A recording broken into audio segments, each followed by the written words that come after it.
en introduction, je pense que je changerai le titre. Je pense que l'intelligence artificielle va transformer nos métiers, en fait. C'est pas qu'elle peut transformer nos métiers, c'est qu'elle va transformer nos métiers. Parce que selon moi, c'est une révolution industrielle comme l'a été l'informatique avant, comme l'a été les chemins de fer, comme l'a été Internet. Et donc tous les métiers vont se transformer parce que ce sont des nouveaux outils qui vont nous permettre de faire de nouvelles choses, de travailler différemment. Et donc il faut se préparer, il faut se former, il faut venir à des conférences comme celle-ci pour apprendre ce que c'est et comprendre ce que c'est et s'en emparer. Donc est-ce qu'il faut en avoir peur ? Si on a peur de l'avenir, du nouveau, de l'inconnu, oui, on peut en avoir peur. Si on pense que c'est comme dans les sciences, comme dans la science-fiction, comme dans les films, comme dans les livres, on peut en avoir peur, mais je vous rassure, c'est pas comme dans les livres. C'est vraiment à nous d'écrire notre futur. Et donc pour moi, il ne faut pas en avoir peur, il faut juste s'en emparer. Et voilà. Alors, emparons-nous de l'intelligence artificielle grâce à vous. Merci. Alors, déjà, qu'est-ce que c'est l'intelligence artificielle ? Je vous pose la question. Des réponses dans la salle ? J'ai entendu ChatGPT. Hein, Ah. voilà.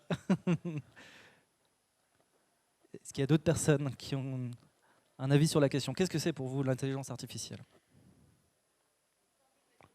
Une formule mathématique. Quelqu'un d'autre ? La gestion de la data. D'accord. Quelqu'un d'autre ? Oui. Comment ? Sous-traitance intellectuelle. Intéressant. Oui. Une solution de résolution de problèmes qui se nourrit des solutions des problèmes précédents. J'aime bien. Assistance. Quelqu'un d'autre ? Ouh là là, neural network. Ça commence à parler anglais, ok. Réseau de neurones. Donc des réseaux de neurones.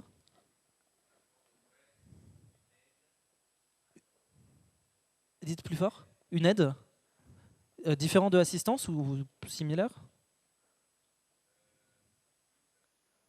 Plus assistance, oui. Alors j'ai un peu triché, je vous ai mis un robot humanoïde au milieu de l'image là pour vous influencer un peu dans vos réponses. On l'utilise déjà depuis très longtemps, effectivement c'est vrai.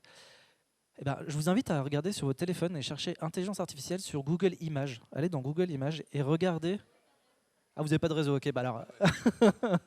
Et bah, en fait, ce que vous trouvez, c'est des. C'est pas gagné. C'est pas grave. Ce que vous retrouvez, c'est des images similaires à ce robot humanoïde. Vous allez trouver une main robotisée robotique qui va serrer la main de quelqu'un d'autre. Vous allez trouver un doigt qui va toucher un ordinateur, quelque chose d'assez abstrait, mais qui représente un peu le fantasme qu'ont les gens autour de l'intelligence artificielle, c'est-à-dire un robot humanoïde aussi intelligent que l'homme, qui pourrait nous prendre demain notre travail et qui pourrait aussi nous anéantir si on pousse un peu le fantasme jusqu'au bout.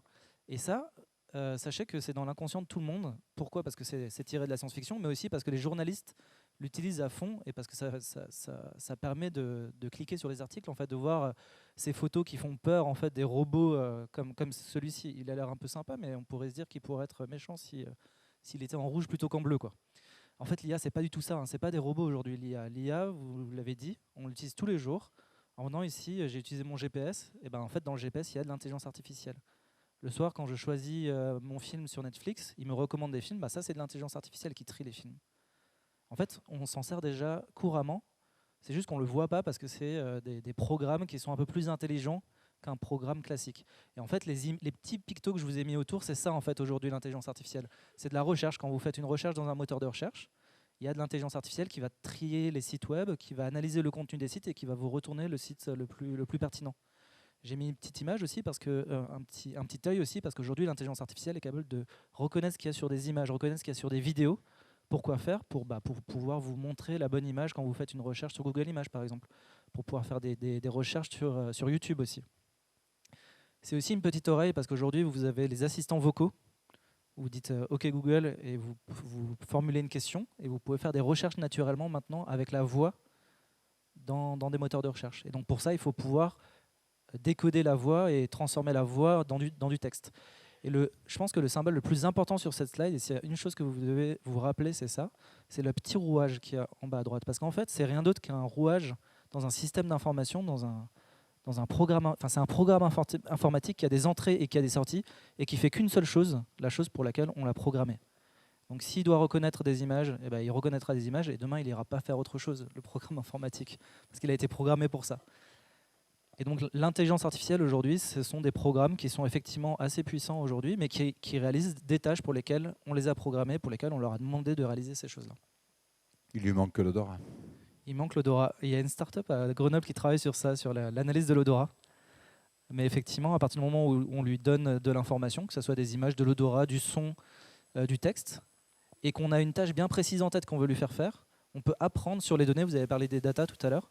On peut apprendre sur les données et ainsi réaliser des tâches qui semblaient pas possibles avant avec de l'informatique, et qui le sont aujourd'hui.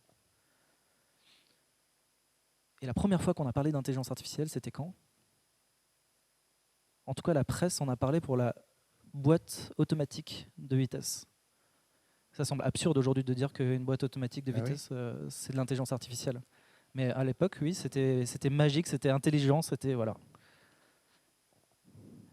Et donc, ouais, si je devais moi donner une définition de l'intelligence artificielle, c'est ce qu'on sait faire de plus automatique, c'est le plus haut niveau d'automatisation qu'on sait faire aujourd'hui avec de l'informatique. Et ça continue d'évoluer en fait constamment. Donc il y a 3 choses qui sont importantes dans l'IA pour que ça marche. Il y a des algorithmes, vous en avez parlé un peu tout à l'heure, faire résoudre des problèmes, c'est ça finalement, c'est écrire comment est-ce qu'on résout un problème. C'est les données, vous en avez parlé aussi, il faut avoir des données qui sont représentatives de ce qu'on cherche à résoudre. En fait, l'IA aujourd'hui se base sur des statistiques, sur du machine learning. Vous avez parlé des réseaux de neurones, c'est exactement ça. Ce sont des modèles, des mathématiques en fait, qui vont apprendre les règles sur les données. Et donc aujourd'hui, avec le big data, on a beaucoup de données qui représentent le monde autour de nous. Et donc les données, à partir du moment où elles sont en suffisamment grande quantité, on peut apprendre dessus et représenter le monde à partir des données plutôt qu'avec des formules mathématiques dont vous parliez tout à l'heure. C'est-à-dire qu'avant, on écrivait des grosses formules mathématiques, il y avait des physiciens qui écrivaient des équations que personne ne comprenait, qui essayaient de représenter le monde, quand est-ce que l'astéroïde passera près de la Terre. Ben maintenant, on observe l'astéroïde à plein d'endroits et on arrive à poser un modèle en fait, sur cette trajectoire basée sur l'historique des données. Donc c'est ça la grosse différence, c'est les données. Et donc aujourd'hui, on a beaucoup de données avec Internet, avec le téléphone qu'on a dans la poche, avec les réseaux sociaux également. Ça nous permet d'avoir une grande quantité de données pour représenter finalement le monde qui nous entoure et donc faire des IA qui sont capables de modéliser, on va dire, ce qui nous entoure. Et le dernier point, et ça c'est quelque chose dont on parle très peu, c'est le matériel. Et aujourd'hui, il faut que vous sachiez qu'il y a une guerre internationale sur le matériel et que celui qui la gagnera finalement la guerre de l'information et de l'intelligence artificielle. Et sans matériel, sans téléphone portable avec une puce dédiée à l'IA, vous ne pouvez pas faire tourner de l'intelligence artificielle. Et aujourd'hui, si vous utilisez de l'IA, il y a des calculateurs, des GPU, qui tournent dans des clouds ou dans un ordinateur pour entraîner l'IA ou pour faire tourner l'IA. Donc demain, dans la voiture autonome, par exemple, il y aura certainement un algorithme qui détectera un piéton qui empêchera la voiture de se prendre le piéton. Mais pour que ça puisse tourner très vite et que la voiture puisse freiner très vite, il faut qu'il y ait un matériel adapté qui fasse les calculs très vite. Et donc, c'est important aussi qu'il y ait du matériel qui soit sophistiqué pour l'intelligence artificielle. Tu avais une question? Oui, au niveau du matériel, on est aussi avancé ou c'est la partie la plus Alors on a un peu compliquée? Ouais, c'est très compliqué parce qu'il faut des grandes usines qui produisent le silicium, etc. On a la chance d'avoir ST Microelectronics en France, qui est un franco-italien qui produit du matériel. Mais aujourd'hui, on est encore loin derrière les Asiatiques et les Américains pour l'aspect matériel. Mais l'Europe investit beaucoup dedans. Voilà un peu sur les piliers, on va dire, de l'intelligence artificielle. Et je ne vais pas rentrer plus dans le détail. Et si j'arrive à passer les slides, vous pouvez passer les slides pour moi, s'il vous plaît. Voilà.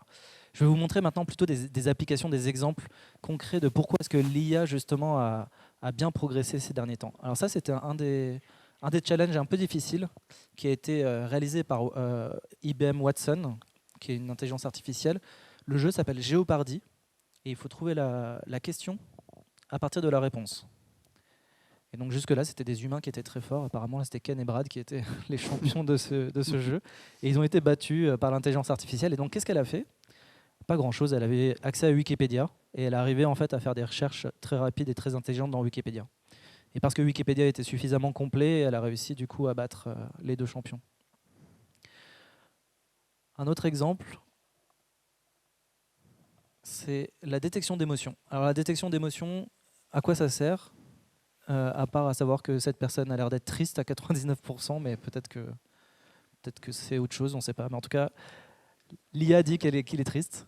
Vous voyez, il y a 9 ou 10 émotions sur la droite. Les émotions humaines, c'est beaucoup plus complexe que ça, hein. Il y en a des centaines. Si vous regardez, si vous vous intéressez un peu aux émotions et au cœur des émotions, c'est beaucoup plus complexe que ça. Mais en tout cas, sur les émotions de base et sur une photo unique, une IA est capable de dire que cette personne semble être triste. Donc à quoi ça sert? Moi, j'ai travaillé par exemple dans un laboratoire où on faisait interagir des robots avec des personnes et on détectait l'émotion de la personne et on adaptait en fait la réponse pour avoir une meilleure réponse et une meilleure empathie. On va dire que le robot ait une meilleure empathie avec la personne. Ça permettait notamment dans des contextes de maintien à domicile pour les personnes âgées d'avoir un robot qui s'adapte en fait en fonction de la personne. Donc il y a des applications, mais ça marche bien aujourd'hui et c'est disponible depuis plusieurs années maintenant dans des API. Là, c'est Microsoft qui propose ça dans son API typiquement. Et donc, on peut imaginer demain de l'avoir dans un hôtel qui va scanner toutes les têtes des clients et connaître la satisfaction client en temps réel. Alors, est-ce qu'il est satisfait, lui? On ne sait pas, hein. C'est compliqué quand même de savoir, juste sur l'émotion, de savoir si quelqu'un est satisfait ou pas, je pense. La détection faciale, la reconnaissance faciale, ça se développe beaucoup en Asie. Si vous allez dans les pays asiatiques, il y a des caméras partout et la reconnaissance partout. Alors, le contexte géopolitique n'est pas du tout le même. Là-bas, c'est beaucoup plus toléré, beaucoup plus accepté. Ils sont dans des pays beaucoup plus totalitaires et beaucoup plus sécuritaires, surtout. Nous, en Europe, la reconnaissance faciale et le déploiement des caméras dans les lieux publics, les gens n'en veulent pas. Et l'Europe est en train de mettre des lois aussi autour de ça pour empêcher justement plus encadré. Ouais, beaucoup plus encadré. En Europe, on est beaucoup plus éthique. En Asie, beaucoup plus sécuritaire. Et aux États-Unis, voilà, ils sont plus business, on va dire, et opportunistes. Mais je ne pense pas que ça se déploiera du coup en Europe et en France. Par contre, avoir accès à certaines zones qui sont, pour lesquelles c'est seulement vous qui avez accès, droit d'accès, ça je pense que ça va se déployer. Par exemple, vous allez à la SNCF, à la gare, vous devez passer, vous avez un billet dans votre poche ou dans votre téléphone, bah demain, je pense qu'il reconnaîtra votre visage et vous ouvrirez la porte, quoi. Mais ça, tout le monde sera OK pour ça parce que il n'y a pas vraiment c'est pas vraiment important qu'on vous ait reconnu à ce moment-là. Il n'y a pas d'atteinte à la liberté à ce moment-là. Est-ce qu'on peut passer sur la voiture autonome, s'il vous plaît? Alors ça, on pose toujours la question, Lucas, c'est quand qu'il y a la voiture autonome? Parce que moi, personnellement, j'ai pas le permis. Je suis venu ici en train et en bus. Et j'attends la voiture autonome avec impatience. Non, en vrai, c'est aussi pour des questions d'idéologie, mais en tout cas, sachez que la voiture autonome, ça marche aujourd'hui. Technologiquement, ça marche. Elle peut rouler, elle peut éviter les piétons, elle peut éviter les voitures. Je ne sais pas si elle pourrait rouler dans un carrefour à Paris, mais en tout cas, dans des conditions à peu près normales de circulation, elle est capable de rouler. Elle n'est pas capable de rouler quand il y a de la neige ou quand il y a des grosses intempéries, mais les humains non plus. En fait, je ne sais pas pourquoi on fait ça, nous, de rouler pendant... mais voilà. Et elle est bien meilleure que nous quand on est fatigué ou quand on a bu un verre de trop et qu'on prend quand même la voiture. Donc aujourd'hui, technologiquement, on sait que les voitures roulent mieux que les humains. C'est que des questions d'assurance, de rêve aussi, de qu'est-ce que c'est que réussir sa vie, avoir une voiture, une maison et tout ça, qui va finir par disparaître tout doucement avec les nouvelles générations et aussi l'évolution, on va dire, des mœurs.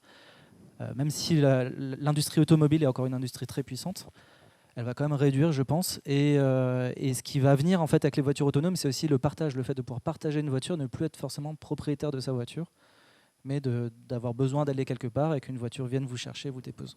Oui, c'est l'usage qui va évoluer. Exactement, c'est l'usage qui va évoluer. Et sachez qu'à chaque fois que le transport évolue, l'ensemble de la société évolue complètement. C'est un changement radical généralement de la manière de communiquer, de la manière de travailler, de la manière même de concevoir les interactions entre les personnes. Donc on m'a posé la question quand est-ce qu'on aura la voiture autonome, je dirais 2035. Allez. Mais j'en sais rien en vrai, personne n'en sait. Alors la traduction automatique, sachez que ça marche bien ça. Et j'en parle aussi tout à l'heure dans les applications dans le domaine de l'hôtellerie. Aujourd'hui, on est capable de parler dans un dispositif et que ça traduise en temps réel ce qu'on dit dans une autre langue et donc de faciliter la communication avec les autres. Et ça, Skype l'a développé en 2000. Et ça marche vraiment très bien. Je ne sais pas si vous avez déjà utilisé ce type de dispositif. Je vous invite à le tester, ça marche vraiment, vraiment très bien. Les étrangers qui viennent chez nous et souvent les Asiatiques utilisent ce type de dispositif. Il y a un problème avec le micro ? Ah non, ok. Donc ça marche vraiment très bien et c'est quelque chose qui va se déployer de plus en plus et ça facilite du coup la communication à l'international, le business à l'international et dans le domaine de l'hôtellerie forcément puisqu'on a des clients étrangers, ça facilite également les échanges. Est-ce qu'on peut passer juste après ? Ah, ça j'aime bien. Est-ce que tu sais ce que c'est ça ? Un tableau, une Oui. œuvre d'art, De qui du coup ? une photo. Non, c'est pas Van Gogh. Exactement, Si, ça, Van la Gogh. manière de. Est-ce que vous reconnaissez la manière de qui du coup ? C'est un Van Gogh, Van exactement. Gogh, hein. Donc c'est la nuit étoilée en haut à gauche. En haut à droite, c'est une université américaine qui a été prise en photo. Et l'IA a appliqué le style de Van Gogh uniquement en se basant sur la photo en haut à gauche pour obtenir la photo en bas. Donc ça, c'est incroyable. Moi, j'ai été fasciné quand j'ai vu ces résultats, ça a quelques années maintenant. Parce qu'en fait, on peut créer finalement, avec le style de quelqu'un, on peut créer quelque chose de nouveau finalement. Parce que le tableau qui se trouve en bas, vous le montrez à quelqu'un qui connaît bien Van Gogh, il dit bah oui, ça aurait pu être Van Gogh qui a fait ça. Donc vous avez sûrement dû le voir sur les réseaux sociaux, il y a beaucoup de filtres maintenant qui permettent d'appliquer ça de manière un peu humoristique sur les visages des personnes. Mais en termes d'application, ça veut dire que on peut transposer le style de quelqu'un ou d'un artiste à une nouvelle situation et de faire des tests très rapidement et de proposer des choses. Alors il n'y a pas la sensibilité artistique, Van Gogh n'aurait certainement pas fait les choses comme ça en fait. Mais en tout cas, il y a son toucher qui est là. Ah, le jeu de Go. Est-ce que quelqu'un joue au Go dans la salle ? Levez la main ceux qui jouent au Go. Jamais. Non. Ce midi, j'ai mangé avec quelqu'un qui joue au Go et qui m'a avoué que c'était très très très difficile. Il faut apprendre les patterns, les formes. Donc il a une application qui lui montre les formes les unes après les autres et il essaie de les retenir. Et ça, c'est très très difficile parce que les formes sont composées de pièces blanches et pièces noires. C'est un jeu qui est très vieux, hein. C'est un jeu qui a plusieurs milliers d'années, qui nous vient des Chinois. Et du coup, il faut battre son adversaire en maîtrisant les positions grâce à des formes qui sont fortes. Et donc ça, quand j'étais à l'école, on me disait qu'il fallait attendre 2050 pour réussir à battre un champion au Go. Et 2016, on l'a fait avec de l'intelligence artificielle. Comment on l'a fait ? On l'a pas fait comme mes professeurs à l'école pensaient qu'on devait le faire, c'est-à-dire en testant toutes les possibilités. Ça, c'est incommensurable, c'est super long et effectivement, il aurait fallu attendre 2050 pour avoir un ordinateur suffisamment puissant pour le faire. Et ce qu'on a fait, c'est qu'on a appris à reconnaître ces formes. Ce que mon ami est en train de faire en ce moment, à reconnaître les formes, l'IA a regardé plein de parties et a reconnu les formes qui étaient fortes versus les formes qui étaient moins fortes en regardant quelles sont les formes qui ont permis de gagner. Et ainsi, en jouant d'abord contre des champions, en analysant des parties de champions et ensuite en jouant contre elle-même, elle a réussi à trouver les formes qui étaient fortes. Et aujourd'hui, on ne sait plus battre AlphaGo ou AlphaZero comme on l'appelle aujourd'hui au Go. Et même les joueurs apprennent sur les stratégies de l'intelligence artificielle pour progresser. Bon, la traduction, je vous en ai parlé. Si vous ne connaissez pas DeepL, je vous invite à l'utiliser. C'est un très très bon outil pour faire de la traduction qui marche très bien. Très pratique. Pourquoi il marche bien ? Parce qu'en fait, il utilise beaucoup de données. Il utilise la base de données qui s'appelle Lingui, que vous connaissez peut-être. Vous savez, c'est des bases de référence où il y a plusieurs documents dans plusieurs langues différentes. Et à partir de ça, il a eu des grandes bases de données où il y avait le contexte. Vous savez que pour traduire un document du texte, c'est important d'avoir du contexte. Et justement, dans les bases Lingui, il y a tout le contexte qu'il faut pour pouvoir faire la traduction. Et donc, ce qu'il faut savoir, c'est que plus vous mettrez du texte dans DeepL, meilleure sera la traduction. Pour une phrase, il sera peut-être bon, mais pas tant. Mais pour un paragraphe, il sera vraiment très bon. Et là où il sera excellent, c'est quand il y aura tout un texte avec le contexte autour. C'est pas ma slide préférée, mais elle est intéressante. C'est l'évolution de la génération de visages dans le temps. Tout à droite, on a l'impression que c'est une vraie personne, mais c'est une personne complètement générée par intelligence artificielle. Et ce que vous voyez, c'est l'évolution dans le temps de la performance, on va dire, de comment les scientifiques arrivent à générer des visages. 2014, c'était une photo d'identité un peu ratée. Et 2018, là, on est vraiment sur des choses... Alors si on regarde un peu près, on peut voir que son oreille est peut-être un peu bizarre. On peut voir des petits défauts, mais c'est quand même très difficile à distinguer maintenant une vraie photo d'une fausse photo. Donc voilà, sachez que depuis 2018, maintenant, on est capable de générer des choses au hasard qui ressemblent à des vraies choses, à des vrais visages, à des vraies personnes, à des vrais objets, complètement aléatoires. Et ça a bien évolué depuis. On a des choses qui ont bien progressé dernièrement. On a parlé de ChatGPT tout à l'heure. Il y a DALL-E aussi, je crois que je le mets juste après, si vous pouvez passer les slides.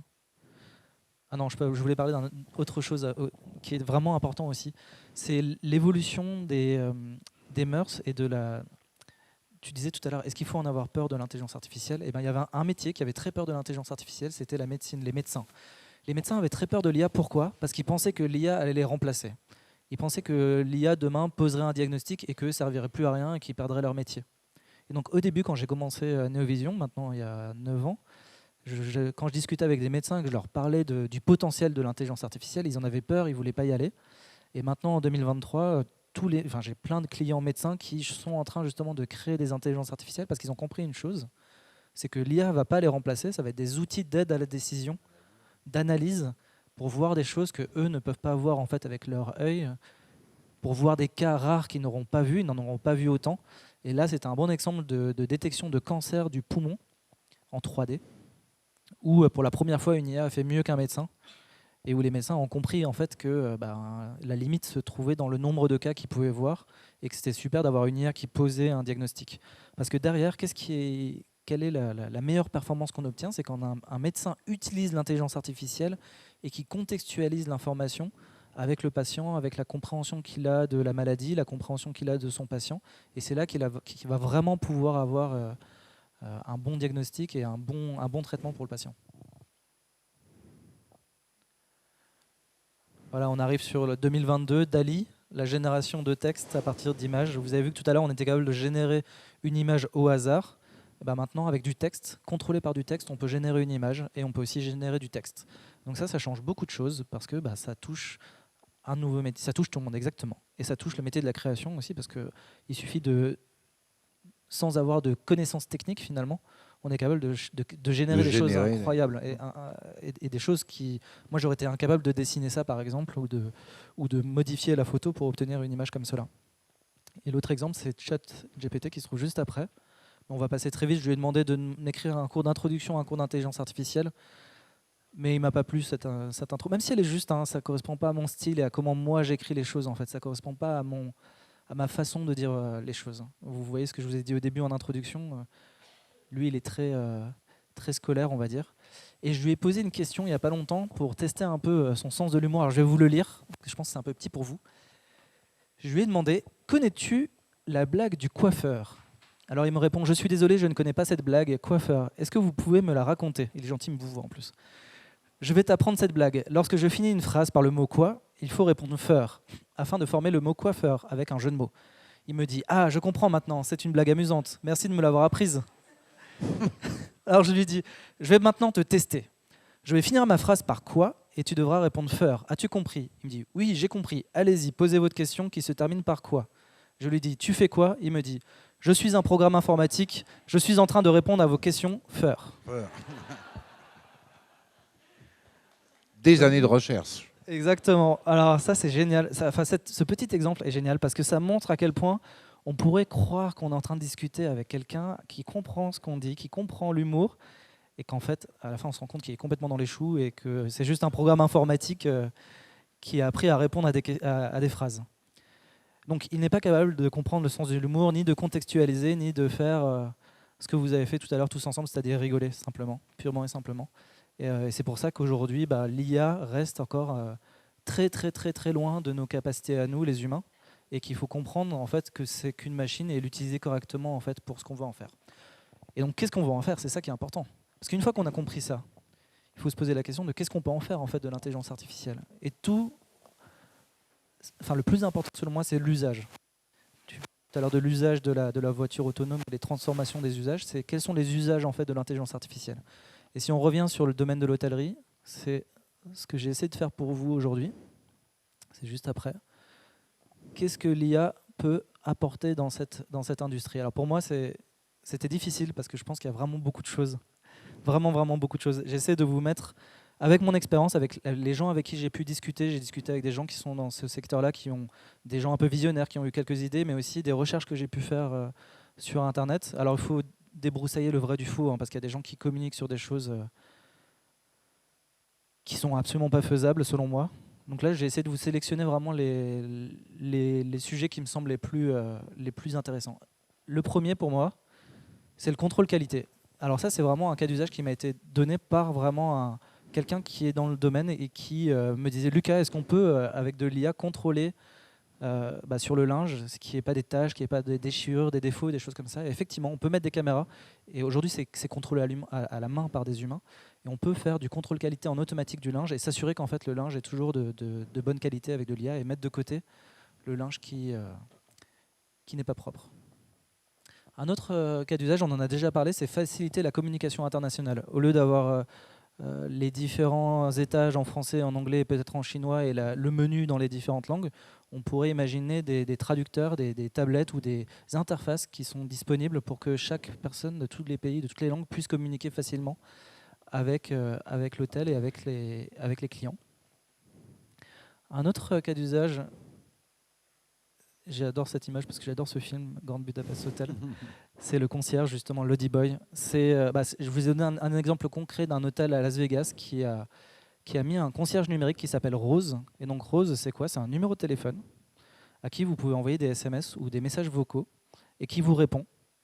Et vous pouvez poser des questions comme qu'est-ce qu'il y a comme activité autour de l'hôtel, qu'est-ce qu'il y a comme service dans l'hôtel, et elle peut vous faire des recommandations qui sont en fait personnalisées par rapport à vos interactions. Et on sait très bien que dans l'hôtellerie, ce qui est important, c'est de pouvoir répondre rapidement aux demandes des utilisateurs, aux demandes des clients. Et donc un service comme ça permet justement de répondre tac au tac à une personne. Je voulais juste vous partager une anecdote sur ça. Il n'y a pas longtemps, en janvier, je vais faire du ski parce que j'habite à Grenoble. J'adore le ski, et avec ma compagne, qui malheureusement ne fait pas de ski, qui n'aime pas ça, elle souhaite faire du chien de traîneau. Et du coup, on va dans une station de ski qui s'appelle les Saisies, et je vais sur leur site web, je vois qu'il y a des chiens de traîneau, super, je suis super content. Je vais lui faire la surprise. Et je vois que sur leur site web, il y a écrit « Les réservations ne sont pas ouvertes pour l'instant.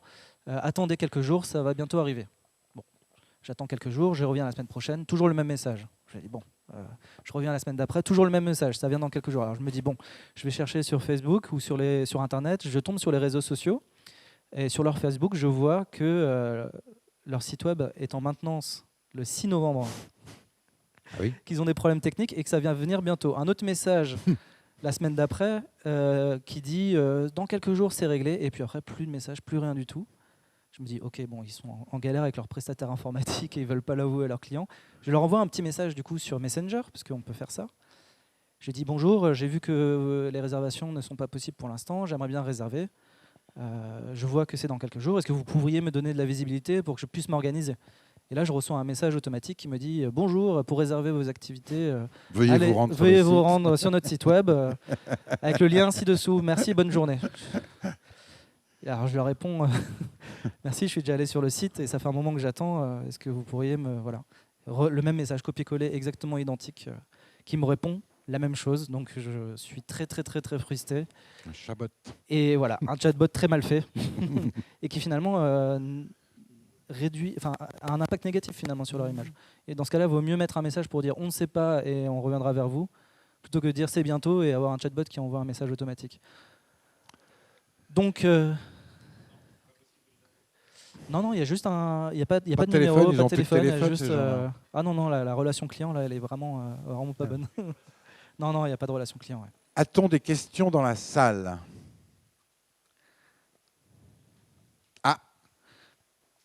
J'ai une première question, le temps que vous réfléchissiez si vous en avez.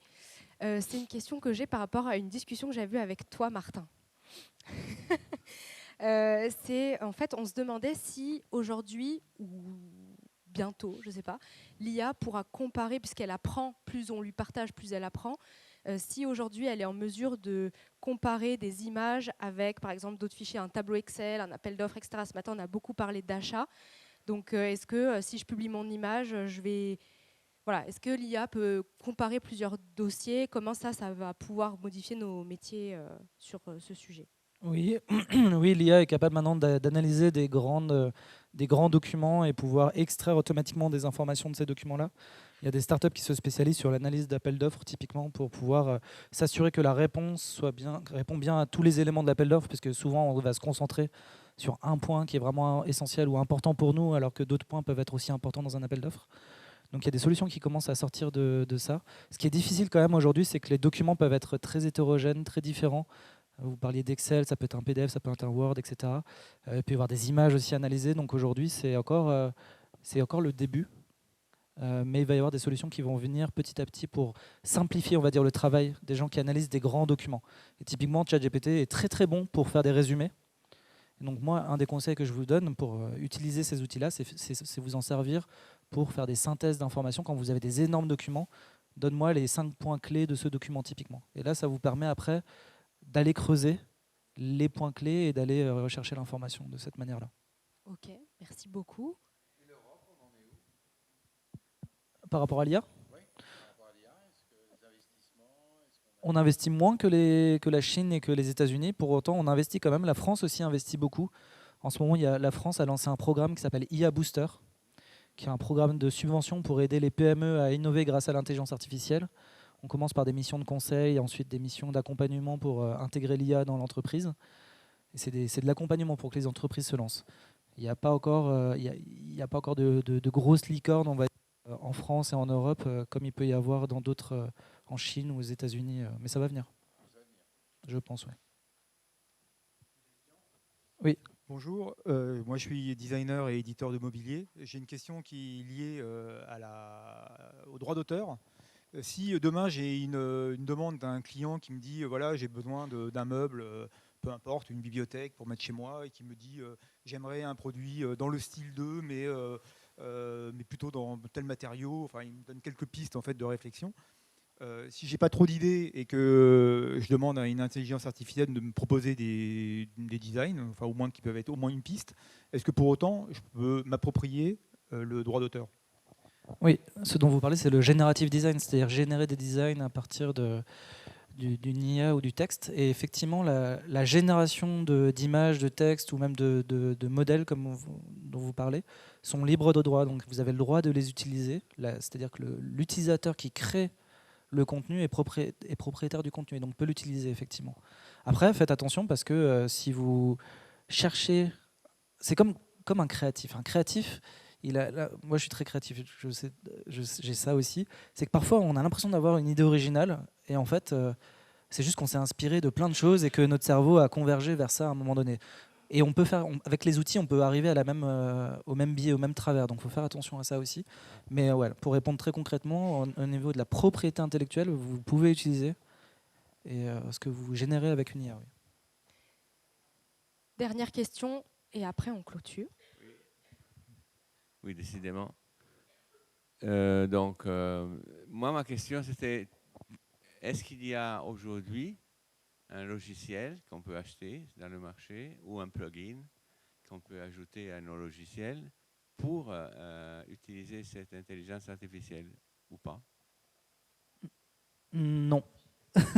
Non, parce qu'en fait, aujourd'hui, l'intelligence artificielle se base sur les données de l'entreprise pour répondre à des questions bien précises. C'est comme en informatique, finalement.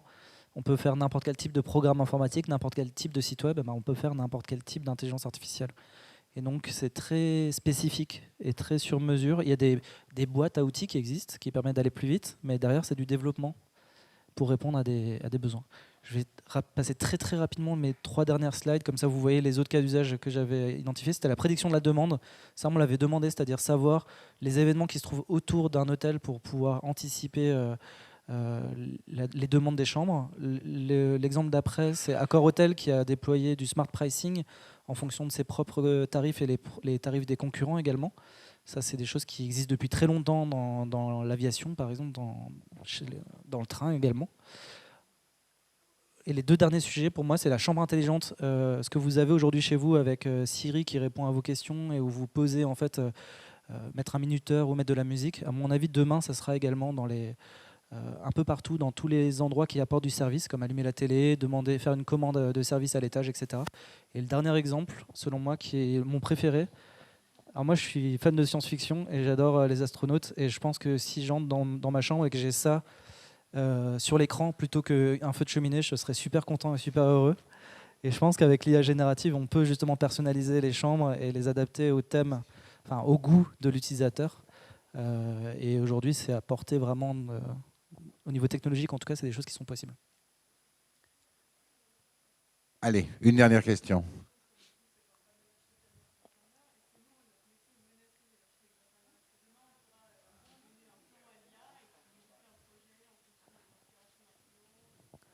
Alors, c'est exactement ce que j'ai dit en introduction. Je pense que le métier tout seul, oui, il est menacé, mais le métier avec de l'IA, non. C'est-à-dire que des architectes d'intérieur qui utiliseront de l'IA seront Il faut l'accaparer. plus productifs, plus créatifs aussi, parce que c'est un gain de temps exactement. L'exemple que j'aime bien, c'est Firefly dans Photoshop. Vous savez, dans Photoshop, maintenant, il y a un outil où vous pouvez sélectionner une zone, écrire du texte et ça vous modifie le... Voilà. Avant, il fallait des dizaines d'années d'expérience pour pouvoir utiliser Photoshop, modifier les ombres, etc., pour arriver à ce résultat. Maintenant, c'est beaucoup plus accessible. Et ça veut dire quoi? Ça ne veut pas dire que le métier de retouche d'image est menacé, ça veut juste dire que c'est beaucoup plus accessible, si tant est qu'on sait utiliser ces outils correctement. Voilà. Et donc, ça veut dire aussi qu'on sera plus productif et qu'on arrivera à générer plus de choses et plus de valeur du coup. Merci Lucas, mais je pense qu'on aurait pu continuer encore pendant... Avec plaisir.